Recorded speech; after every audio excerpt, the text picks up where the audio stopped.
팩트체크, 포스텍 여름 계획 솔직 발언. 토트넘 내한 경기 제조율 플러스 손흥민 매각 노란 입장 표명. 기자회견 풀버전 해설. 토트넘의 포스테코글루 감독이 손흥민에 대한 믿음을 묻는 질문에 농담으로 대응했다. 영국 토트넘 팬사이트 스퍼스웹은 13일 한국 시간 포스테코글루 감독은 손흥민이 토트넘의 계획에 포함되어 있다며 포스테코글루 감독은 손흥민이 방출되지 않고 다음 시즌에도 토트넘의 핵심 선수가 될 것인지 묻는 질문에 농담으로 대답했다고 전했다.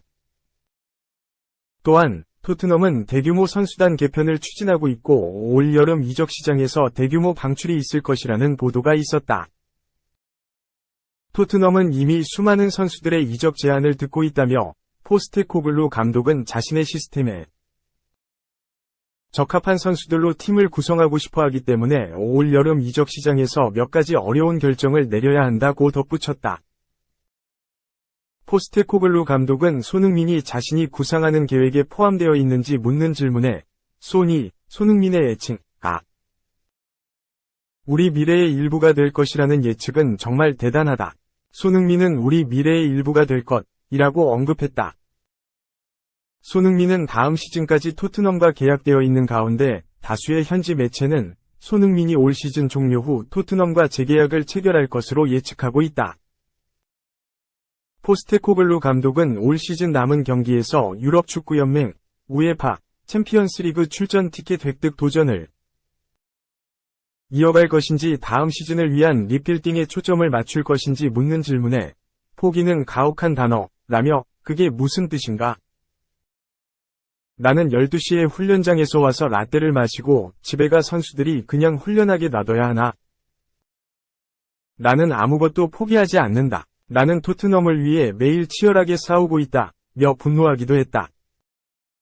영국 스탠다드는 토트넘의 공격진 개편에 대해 토트넘은 히샬리송을 비싼 스트라이커로 교체할 것인가 아니면 측면 공격수 영입에 돈을 쓰고 손흥민이 공격을 이끌게 할 것인가 고민한다며 손흥민은 스트라이커로 분명한 강점과 약점을 가지고 있다.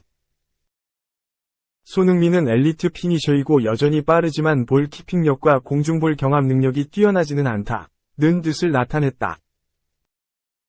이에 앞서 영국 풋볼 365는 올 시즌 종료 후 토트넘이 방출해야 할 선수로 손흥민을 언급하면서 토트넘에게는 때가 왔다. 손흥민은 항상 그랬던 것처럼 좋은 시즌을 보냈다. 손흥민은 8시즌 연속 프리미어리그에서 두 자릿수 득점을 기록하고 있다.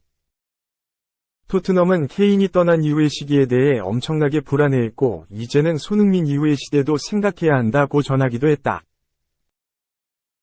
토트넘은 올 시즌 프리미어리그에서 19승 6무 11패, 승점 63점, 위 성적으로 리그 5위를 기록하고 있다. 토트넘은 4위 아스톤 빌라, 승점 67점, 승점 4점 차로 뒤져 있다. 올 시즌 프리미어리그 4위에게까지 주어지는 우에파 챔피언스리그 출전 티켓 자력 획득이 불가능한 토트넘은 오는 15일 맨체스터 시티를 상대로 2023에서 24시즌 프리미어리그 37라운드를 치른다. 토트넘은 올 시즌 남은 2경기에서 맨체스터 시티와 셰필드 유나이티드를 상대로 모두 승리를 거둬도 아스톤 빌라가 남은 2경기 중에서 한 경기만 승리해도 챔피언스리그 출전 티켓 획득에 실패한다. 2. 김민재는 레알전 실수 있었다. 언급. 그러면서 이런 선수 보유한 위내는 행운.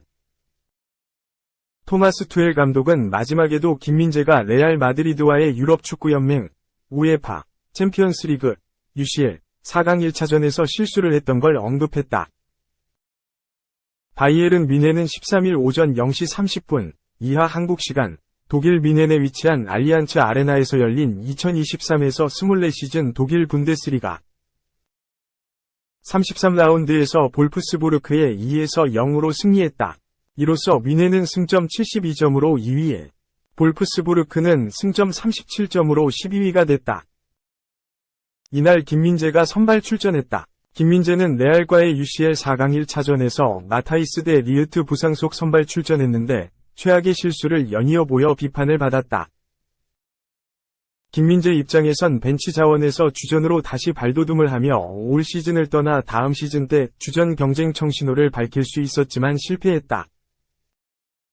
레알이 넣은 두 골에 모두 빌미가 되면서 경기는 2에서 2로 끝이 났다. 경기 후 투엘 감독은 선수 보호, 두둠 대신 맹비난을 퍼부었다. 김민재는 두 번이나 욕심을 부렸다. 비니시우스를 상대로 선제골을 허용했을 때 너무 일찍 뛰어나갔고 크로스의 패스에 걸렸다. 김민재는 너무 추측했고 공격적이었다. 김민재는 공을 쟁취하려고 너무 공격적으로 추측했다. 김민재는 공을 플레이할 때는 그렇게 해도 된다. 그러나 그는 중앙 수비수로서 그렇게 자유롭게 반격을 내주면 안 된다. 누구도 그를 도울 수 없다. 고했다.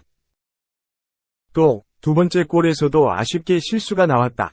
페널티 박스 안에서 우리는 5명이었고 레알은 2명이었다. 호드리구를 상대로 방어적으로 할 필요는 없었다. 다이어가 도우러 가는 순간 김민재가 호드리구를 넘어뜨렸다. 이러한 실수는 처벌을 받는다. 고 덧붙였다. 실수를 한 건 분명해도 자신의 선수는 두둔하는 게 감독으로서는 당연한데 투엘 감독은 아니었다. 주장 노이어가 인터뷰를 통해 김민재를 감싼 것과는 대조됐다. 투엘 감독 비난 이후 김민재 방출설이 언급됐다.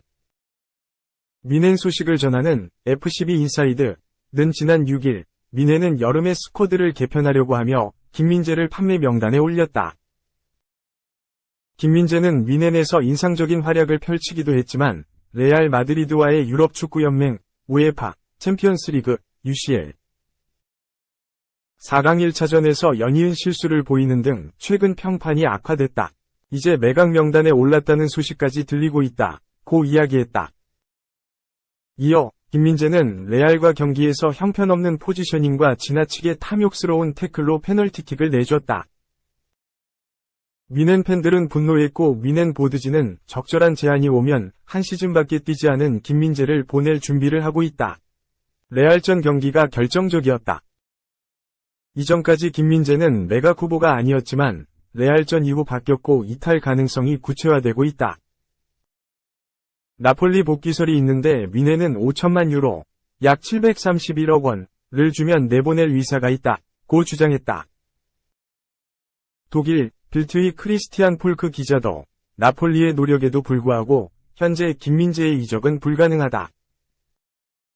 김민재는 미넨에 머물기를 원하지만 고립되었다고 느끼기 때문에 클럽에 더 많은 지원과 동료들의 소통을 원한다 라고 하며 당장 방출 가능성은 낮지만 현재 김민재 입지가 매우 흔들리고 있다는 점을 강조했다. 다음 경기인 슈투트가르트전에서도 기회를 받았는데 김민재는 부진했다. 정우영에게 실점을 하는 등 무너졌고 독일 TZ는 레알전 최악이었던 김민재가 달라진 모습을 보일 기회였다. 김민재 주변 동료들은 그에게 힘을 넣기 위해 하이파이브를 자주 했다. 하지만 실점 이후 그런 장면은 줄어들었고 김민재는 레알전처럼 앞으로 나가면서 자신의 마크맨을 놓쳤다. 이후 경기에서도 그랬다. 고하면서 평점 5점을 줬다. 독일 매체들은 평점이 낮을수록 좋은 활약을 했다는 의미인데 평점 5점은 매우 부진했다고 평가한 것이다.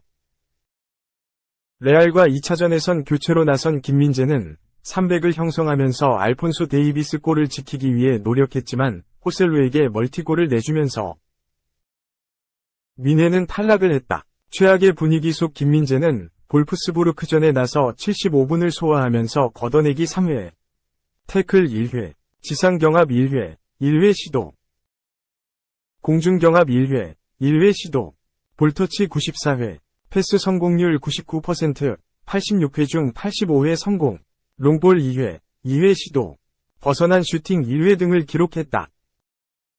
축구 통계 매체 소파스코어는 김민재에게 평점 7.2점을 받았다.